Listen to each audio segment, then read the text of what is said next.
VR knowledge to Z சேனலுக்கு உங்களை வரவேற்கிறேன். நாம் இந்த வீடியோவில் ஹியூமன் ரைட்ஸில் மெம்பர்ஷிப்பாக இணைவது எப்படி என்பதை பற்றி தான் இந்த வீடியோவில் பார்க்க இருக்கிறோம். வாங்க வீடியோக்குள்ளார போகலாம்.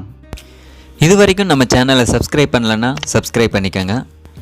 அது கூடவே ஒரு பெல் சிம்பிள் வரும், அதை மறக்காமல் கிளிக் பண்ணிக்கோங்க.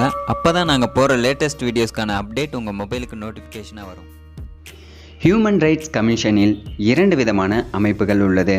ஒன்று அரசு சார்ந்த மனித உரிமை அமைப்பு, 2 அரசு சாரா மனித உரிமை அமைப்பு. அரசு சார்ந்த மனித உரிமை அமைப்பு NHRC National Human Rights Commission, அதாவது தேசிய மனித உரிமை அமைப்பு. இந்த அமைப்பானது 1993ஆம் ஆண்டு உருவாக்கப்பட்டது. இதனுடைய தலைமையகம் புதுடெல்லியில் உள்ளது. அடுத்து தமிழ்நாடு மாநில அளவிலான மனித உரிமை அமைப்பு SHRC State Human Rights commission.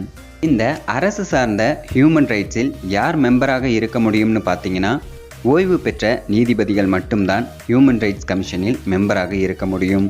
இவை இரண்டும் அரசு சார்ந்த மனித உரிமை அமைப்புகள். அதுவே அரசு சாரா மனித உரிமை அமைப்பு என்பது தனி மனிதர்கள் அனைவரும் இணைந்து ஒரு சொசைட்டி ஆக்டின் கீழ் அமைப்பாகவோ அல்லது சங்கமாகவோ அல்லது ட்ரஸ்டாகவோ பதிவு செய்திருந்தால் அது அரசு சாரா மனித உரிமை அமைப்பு. இதை NGO, அதாவது நான் கவர்மெண்டல் ஆர்கனைசேஷன் என்று கூறுவோம். இதுபோன்று அமைக்கப்பட்ட NGOக்களில் நீங்கள் உறுப்பினராக இணையலாம். அல்லது இதுபோன்று நீங்களே ஒரு அமைப்பை உருவாக்க வேண்டும் என்று நினைச்சிங்கன்னா, சொசைட்டி ஆக்டின் கீழ் மினிமம் 7 மெம்பர்ஸ் கொண்ட குழுவை உருவாக்கி நீங்களும் ஹியூமன் ரைட்ஸ் அமைப்பை உருவாக்கலாம்.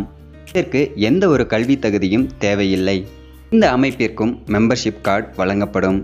இந்த கார்டு மூலமாக ஏதாவது சலுகைகள் உள்ளதா என்று கேட்டிங்கன்னா, எந்த ஒரு சலுகையும் கிடையாது.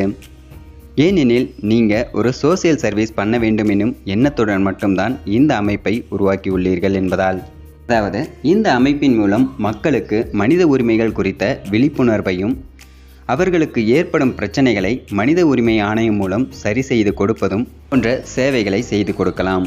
மனித உரிமை என்பது ஒரு மனிதனுடைய உரிமை மீறப்படும் போது அதிலிருந்து தன்னை பாதுகாத்து கொள்ள உருவாக்கப்பட்டதே இந்த மனித உரிமை ஆணையம். எதை மனித உரிமை மீறல் என்கிறோம் என்றால், Protection of Human Rights Act 1993 படி இந்திய அரசியல் அமைப்பு சட்டத்தாலும் நீதிமன்றத்தாலும் ஒருவருக்கு வழங்கப்பட்டுள்ள அடிப்படை உரிமைகள் மீறப்படுவது மனித உரிமை மீறல்.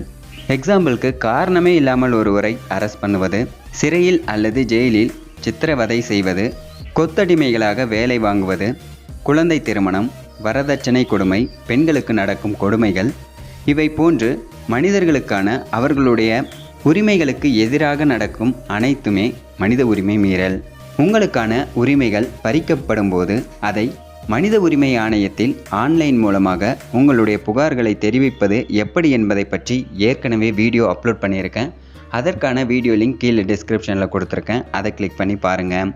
அல்லது ரெஜிஸ்டர் போஸ்ட் மூலமாக நீங்கள் புகார் மனுவை அனுப்பலாம். அல்லது 14433 என்ற எண்ணிற்கு கால் செய்தும் நீங்கள் கம்ப்ளைண்ட் ரெஜிஸ்டர் பண்ணலாம். இந்த வீடியோ உங்களுக்கு பிடித்திருந்தால் லைக் பண்ணுங்கள், ஷேர் பண்ணுங்கள், கமெண்ட் பண்ணுங்கள், மறக்காமல் சப்ஸ்கிரைப் பண்ணுங்கள்.